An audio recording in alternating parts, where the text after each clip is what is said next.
Hello YouTube, thanks for tuning in again. Please like, subscribe, share, and give a like.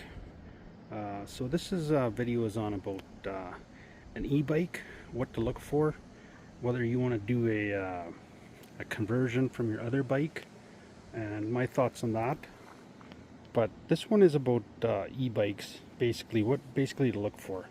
So I have this e-bike. I bought this on Best Buy. I bought it as a refurbished. They do sell this one in at Costco as well. I think it's about $1,800 Canadian. I picked this one up for about $1,100 Canadian as well. It had a few little issues, but I was able to fix that. The only problem with this was the front here. I had to put new bearings in that. And I've had this bike for about 3 years. And I use it to complement my Kona, that bike. So the Kona is a great bike. I've had this thing for about 14 years, and it's just a great bike. I've probably driven it thousands of kilometers or thousands of miles as well. It's just a great bike, nice and light, great. It's very easy to live, very easy. But the biggest thing is it's sized for me.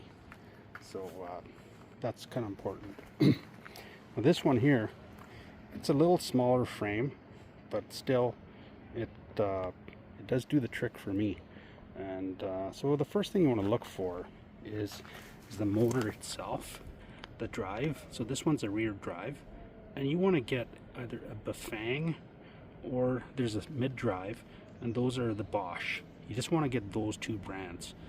If you don't have those two brands, they've been around a long time and they're very successful. And that's a brushless motor that will, and the thing is really pretty good bike for what it is.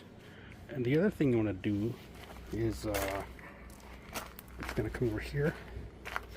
So this is the battery pack, and this thing is removable.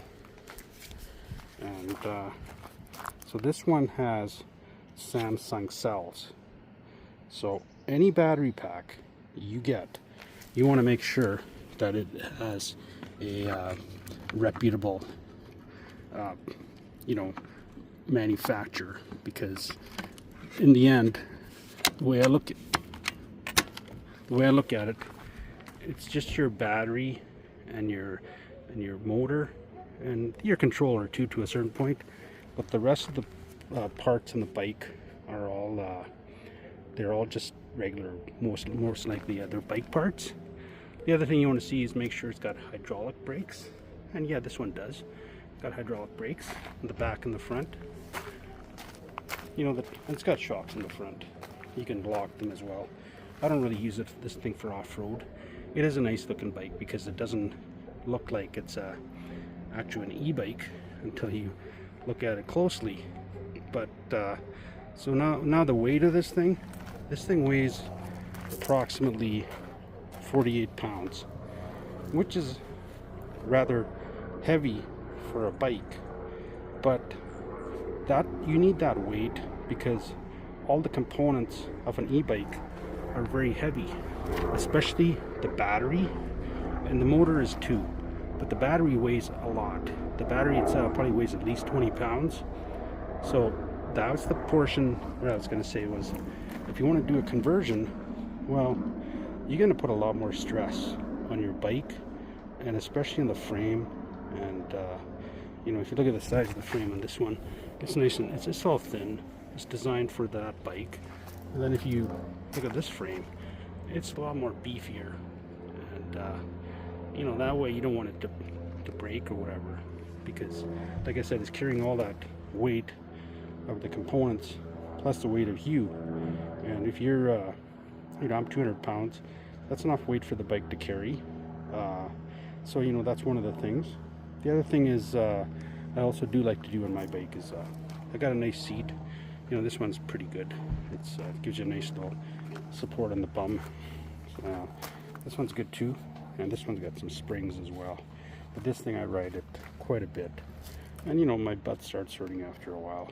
But I would not recommend for you to do a conversion unless your bike frame is really rugged. If you do it, like I said, it's just you're gonna strain all the parts out, and really it's gonna be much harder on the bike. It may not even be designed for that. The brakes and everything, it may not be designed for that kind of weight. You do want to have decent brakes as well, especially for stopping. Again, coming back to this one, it's got a nice display, kind of fires up. This one has got a crack in it. I hit something. Unfortunately, I cracked it. But it kind of shows you everything. And then, so this one is a pedal assist, so every time you pedal, it'll give you some assistance. And you can take the powers down to like 2, 3, 4, up to 7, level 7. Of course, if it's the higher the level, the quicker the battery tends to wear out. And then if you take it down, it's lower, it's better. I can usually get 55 to 60 kilometers on this thing, but today I was actually I was pedaling a lot more. You can still pedal with this thing, it's not so bad. And I was able to get about, I'm getting 29, but the battery's still 100%.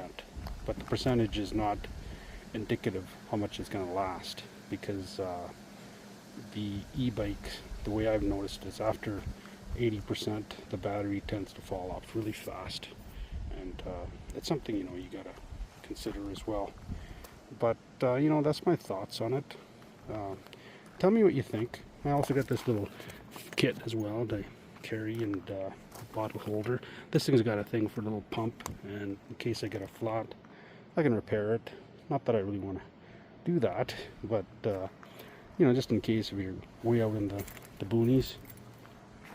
And if you do want to get a nice hardtail, this is a Kona. This thing is about, I don't know, it's probably about $1,500, $2,000 now. And just a great bike, great components, and for a great road, off-road.